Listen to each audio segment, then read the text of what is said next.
Hello guys, स्वागत है आप सभी लोगों का हमारे एक नए ब्लॉग में। तो आप लोग देख सकते हैं हमारे टिटानी भट्टे पे, तो हमारे यहाँ पे बहुत तेज की बारिश हो रही है। हम आप लोगों को ब्लॉग में दिखाते हैं।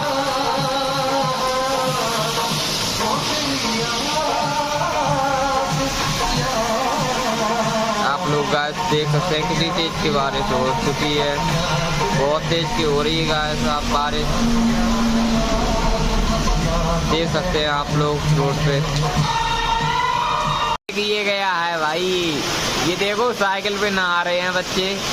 तो लोग ब्लॉग में बने रहिए हमारे। साइकिल पे साइकिल चलाते नहा रहे हैं बच्चे, आप लोग ब्लॉग में बने रहिए।